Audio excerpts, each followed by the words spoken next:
Welcome to the Property Regeneration Podcast. In this podcast, we discuss innovative products and services that meet either local, social, technological, environmental, political, and legal needs within the construction industry or property market. Introducing your host, a property developer and investor, Rachel Gross. Hi everyone and welcome to the Property Regeneration Show. Today we are having a conversation with Paul Davis from Nimbus, founder and director of Nimbus Maps, a trusted property data platform for developers, investors or property professionals. We're laying the foundation on what Nimbus Maps is about, and we'll be expanding on the platform in coming episodes, perhaps before Christmas period, and looking at 8 examples of how Nimbus Elite helps property professionals. Whether you're hearing about Nimbus for the first time or are currently using Nimbus and would like to have your questions answered on the platform, please feel free to contact us at contact@propertyregeneration.co.uk. Thank you. Hello everyone, welcome back to the Property Regeneration Show. Today we are interviewing Nimbus, and should we start off by you introducing yourself to everyone? Yeah, hi, I'm Paul Davis from Nimbus Maps. We're a property information platform. I guess we'll talk about that in a little while. Okay, and would you like to tell people your position within Nimbus and a little bit of history of how you were founded? When you were founded as well. So I'm Paul, I'm one of the co-founders at Nimbus. We set up Nimbus about sort of 4 or 5 years ago.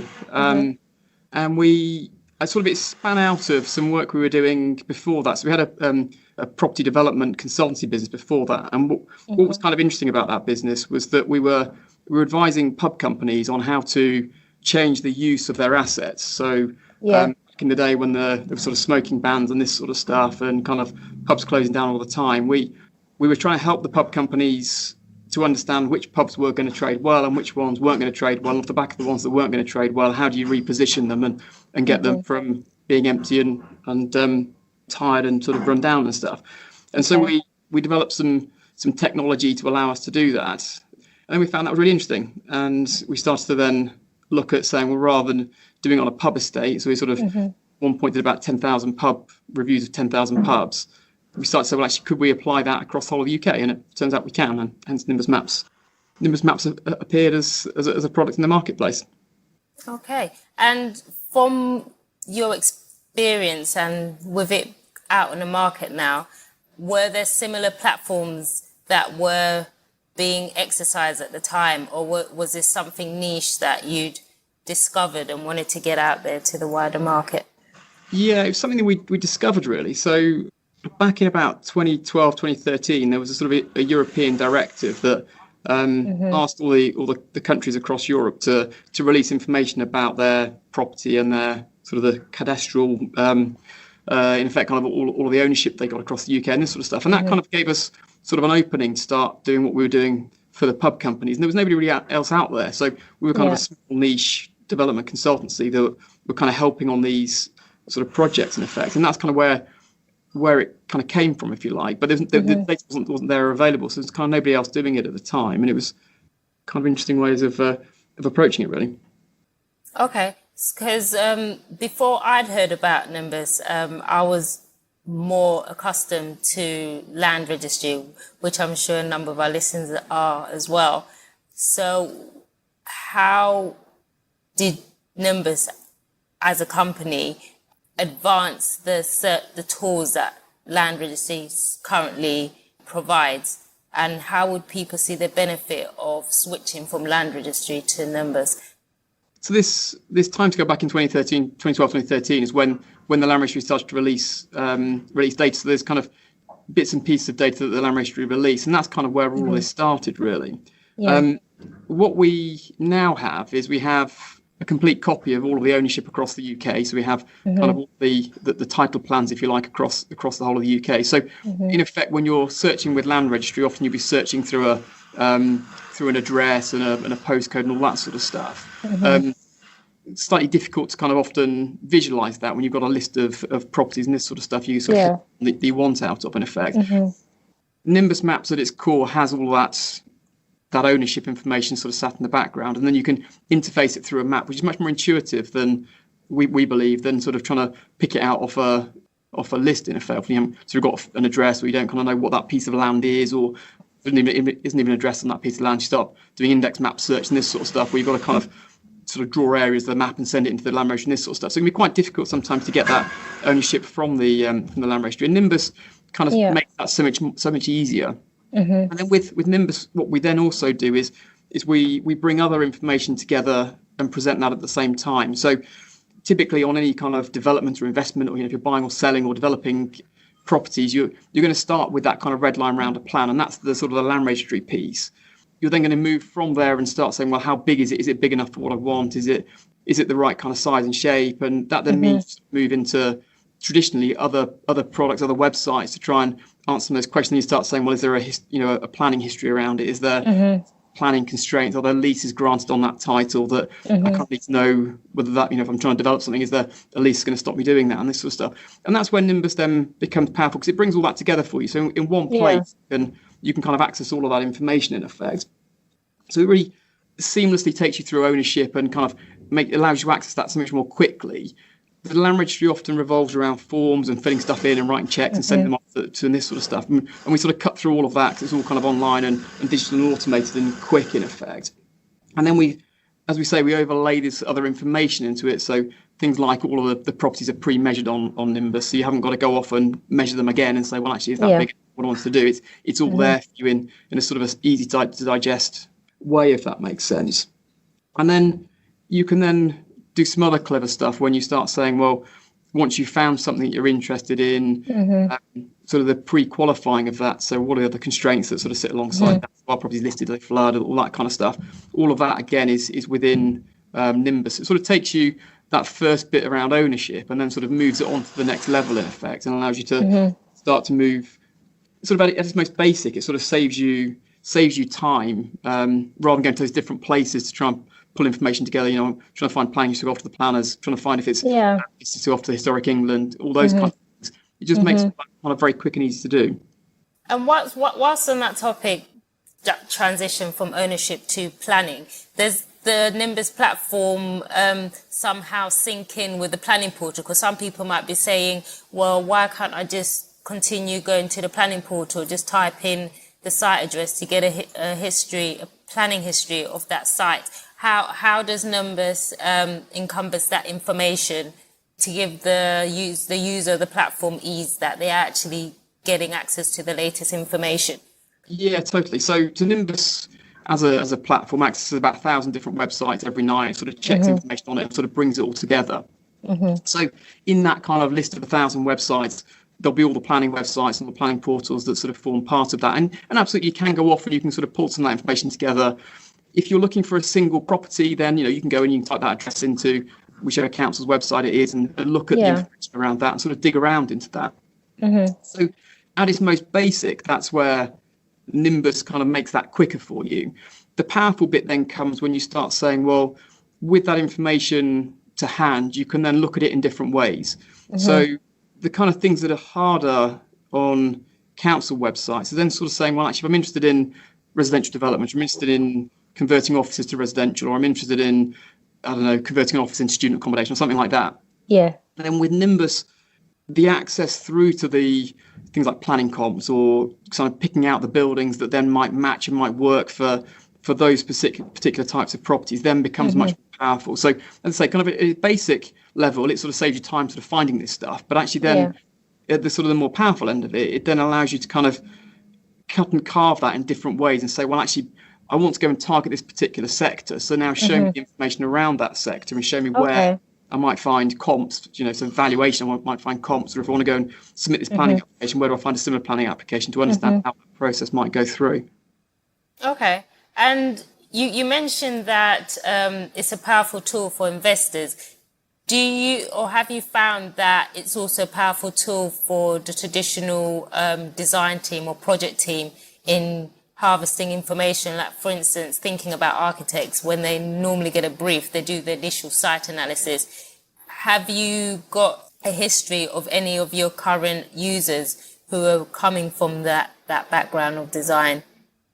Absolutely. Yeah, absolutely. So some of the key users are around that kind of area. So planners, architects, developers, builders, those sorts of people. So you've got the professionals that sort of support the developers, if you like, and the developers themselves too. So it sort of speeds up that access to information for the architects and the sort of the planners on that kind of, what am I designing? How's that going to work? How do I then present that to the council to get the right output, the right answer to my planning application, in effect, make sure I'm getting consent rather than refusals. There's lots of that goes on. Kind of, is this property listed? Is the one next door listed? Is there kind of something there that's kind of important? Does it flood? I've got to kind of put flood risk assessments in as part of it. All of that is kind of covered within that platform. Absolutely. And do you have like a ratio of the public sector as opposed to the private sector who are using this platform? Is there one sector that's using it more than the other? Yeah, I think that the public sector aren't using it huge amounts. I think the key uses are around property investors, developers, and then the professionals that sort of sit alongside that, whether that's the agents or anybody buying and selling land and buildings and investments, all of that kind of stuff. All of those kind of people use the system kind of regularly.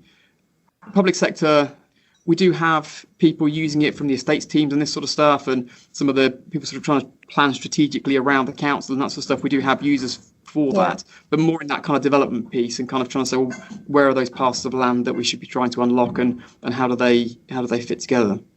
And these developers and investors you've mentioned, are these coming from small size businesses, medium or large? What is the ratio of the usage between the different sides of the organisations? Well, in fact, we've got people right at the very sort of start of their development journey in many ways. So sort of buy-to-let investors kind of saying, well, actually, I've got a few buy-to-lets. Actually, wouldn't it be nice to buy a buy-to-let, but with a side garden? I could try and get some planning permission to extend and get a second unit on it, in effect. So buy something for what it's worth and get an additional unit on. So we've got lots of people using it for that kind of thing, kind of just starting to get into that development and planning sort of value add kind of piece. Lots of commercial investors, lots of commercial developers. It's really powerful around that, kind of looking at leases and commercial comps and lots of different ways in which to find those commercial comps, whether that's around specific occupiers and some of those difficult places to find those comps historically, kind of where do I find a comp for a quick fit garage, kind of historically been very difficult. Nowadays with Nimbus Maps, it's really straightforward to go and do all of that stuff. And then sort of moving into the sort of the more mainstream sort of middle tier, if you like, of developers and investors, lots and lots of that, and I think sort of the bigger those assets become, there's kind of lots of different features then that open up around those, sort of looking at in those bigger estates of how do I asset sweat those I've got an office going empty, what do I do with it next? Do I re-let it as an office? Do I make it, let's say, going to student accommodation? Do I redevelop it for residential? Kind of what do I do with it? That stuff opens up at the same time. And then also kind of, I've got an offer through from whatever it is, Tesco or whatever. How do I know I can sort of push those heads of terms harder or not? All of that's sort of there's kind of huge amounts of that's kind of helpful. Then right up to, some of the big agency firms, they've got sort of nationwide access. A lot of companies that have kind of a national requirement. So lots of the big kind of retailers, lots of the big agents, kind of the surveying firms and stuff, again, have sort of company-wide access to the platform, really. And I suppose at its core, it's that kind of how do you have local knowledge when you've got a national requirement? It's kind of it's sort of breaking that problem that historically has been so difficult. How do I get knowledge nationally? Well, what is local knowledge? And really, it's a combination of understanding of values and demands and around planning and ownership and those sorts of things, and all of that stuff actually is encapsulated within Nimbus, and that's kind of, I suppose, where it can become very, very powerful, is that kind of local knowledge on a national scale. So when you say national scale, is that covering the UK wide, or is it England, Pacific, excluding Scotland, Wales and Ireland? Yes, it's England and Wales, so anywhere that Land Registry covers at the moment.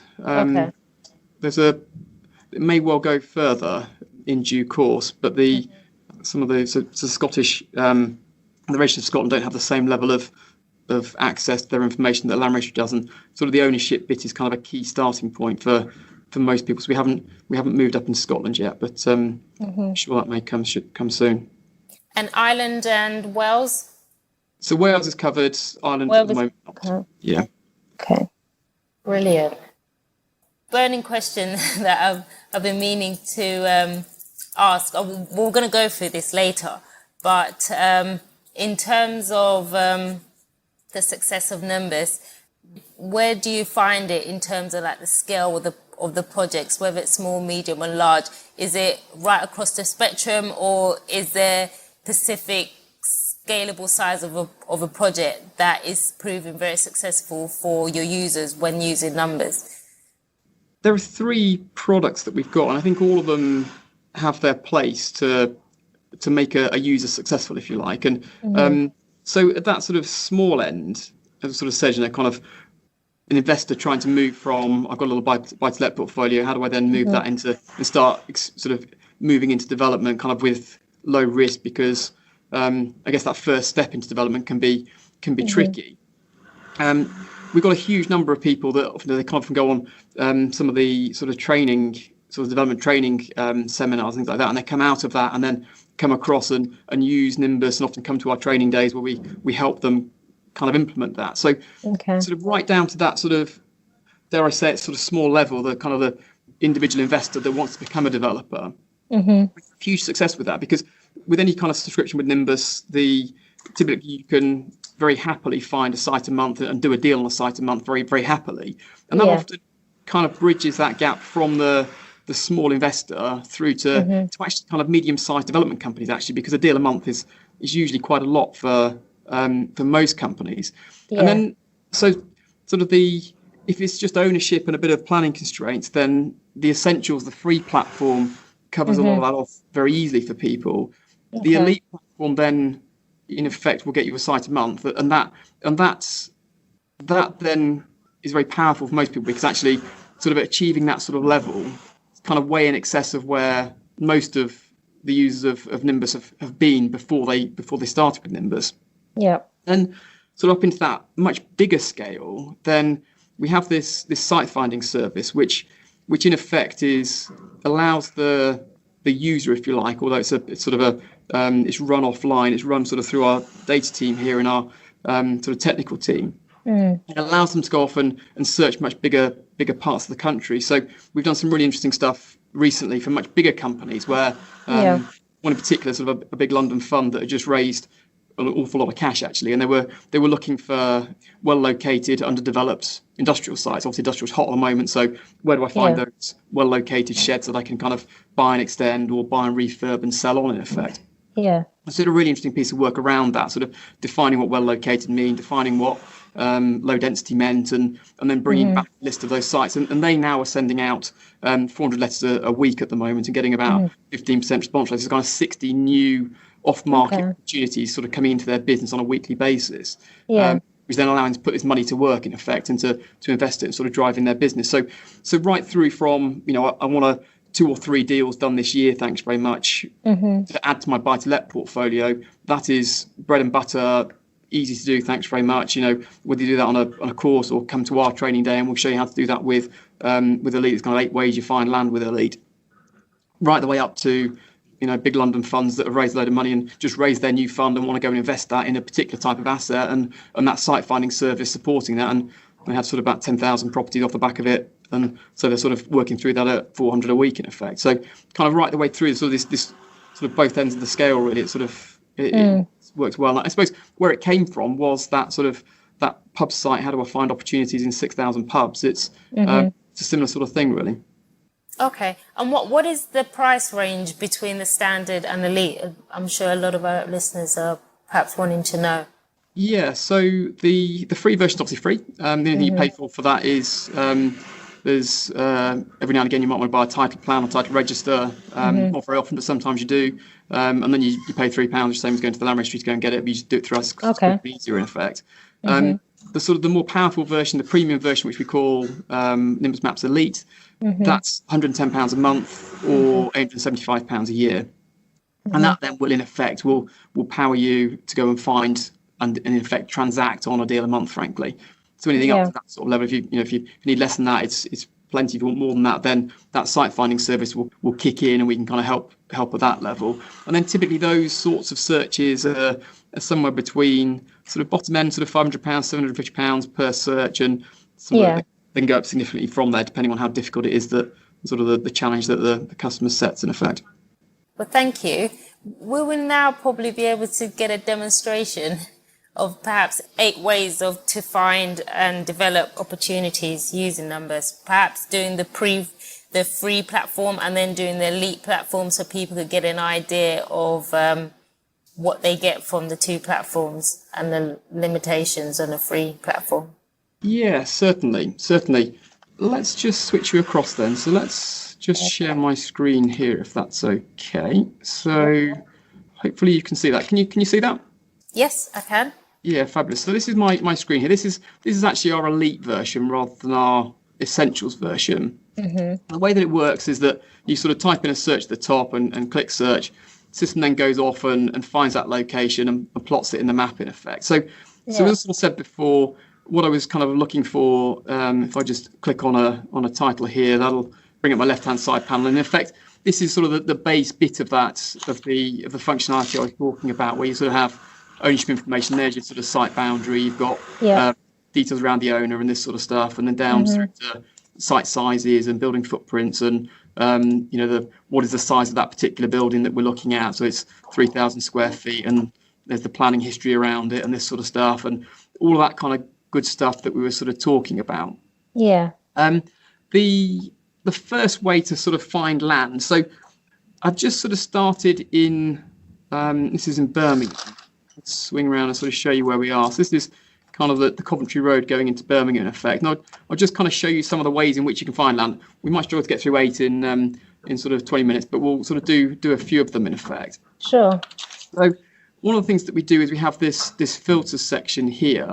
Mm-hmm. And that's one of the obvious things to do is sort of when you're looking for land in a commercial example, in a commercial scenario, saying, well, actually, if I'm looking for a drive-through, similar sites to a drive-through in effect, one of the things you can do is you can find out where the drive-throughs are and then go and look around those for properties that are of the right size.